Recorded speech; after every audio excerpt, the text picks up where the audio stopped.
Bharat England మధ్య కార్టిఫ్ వేదికగా జరిగిన రెండో వన్డే మ్యాచ్లో టాస్ ఓడి మొదట బ్యాటింగ్ చేసిన టీమిండియా గట్టి షాక్ తగిలింది. ఇంగ్లాండ్ బౌలర్ల కట్టుదిట్టమైన బౌలింగ్ దాటికి భారత బ్యాటింగ్ ఆర్డర్ తలవంచక తప్పలేదు. నిర్ణీత 44 ఓవర్లలో భారత్ 233 పరుగులు చేసి ఆలౌట్ అయింది. మొదటి వన్డేలో ఘన విజయం సాధించి 1-0 ఆధిక్యంలో ఉన్న భారత్ ఈ మ్యాచ్లో మాత్రం భారీ స్కోర్ చేయలేకపోయింది. ఇంగ్లాండ్ బౌలర్లలో జోఫ్రా ఆర్చర్ అలాగే సాకిబ్ భారత బ్యాటర్లను బాగా ఇబ్బంది పెట్టారు. Bharat innings star batter Virat Kohli మరోసారి తన క్లాస్ ఆటతీరును ప్రదర్శించాడు. ఒకవైపు వికెట్లు పడుతున్నా పట్టుదలగా ఆడిన కోహ్లీ 66 బంతుల్లో 65 పరుగులు చేసి టాప్ స్కోరర్గా నిలిచాడు. ఇందులో 8 ఫోర్లు ఉన్నాయి. అతనికి తోడుగా శ్రేయస్ అయ్యర్ కూడా అద్భుతంగా పోరాటం చేసి హాఫ్ సెంచరీ మార్కును దాటేశాడు. వీరిద్దరూ 4వ వికెట్కు కీలకమైన హాఫ్ సెంచరీ భాగస్వామ్యాన్ని నెలకొల్పి జట్టును ఆదుకున్నారు. అయితే జట్టు స్కోరు 190 పరుగుల వద్ద ఉన్నప్పుడు విరాట్ కోహ్లీని జోఫ్రా ఆర్చర్ అవుట్ చేయడంతో భారత్ కోలుకోలేకపోయింది. ఈ మ్యాచ్లో భారత ఓపెనర్లు జట్టుకు ఆశించిన స్థాయిలో మంచి భాగస్వామ్యాన్ని ఇవ్వలేకపోయారు.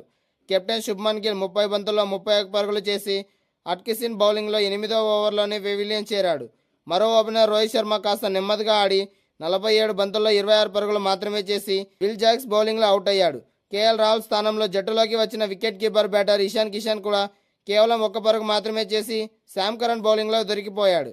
దీంతో 21 పరుగులకే భారత్ 3 వికెట్లు కోల్పోయి ఒత్తిడిలో పడింది. ఇన్నింగ్స్ మధ్యలో శ్రేయస్ అయ్యర్ ఒంటరి పోరాటం చేసినప్పటికీ లోయర్ ఆర్డర్ నుంచి అతనికి సరైన మద్దతు లభించలేదు.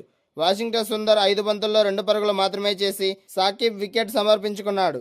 ఆ తర్వాత 36వ ఓవర్లో బౌలింగ్కి వచ్చిన జోఫ్రా ఆర్చర్ వరుస బంతుల్లో అక్షర్ పటేల్, శివం దూబేలను అవుట్ చేసి భారత్ను కోలుకోలేని దెబ్బతీశాడు.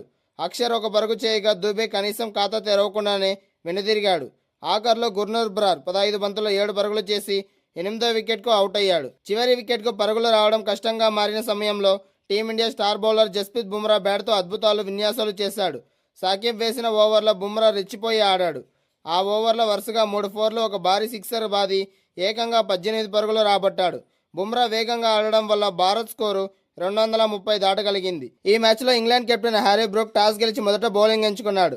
పిచ్ బౌలింగ్కు అనుకూలిస్తుందని అంచనాలు వారు ఈ నిర్ణయం తీసుకున్నారు.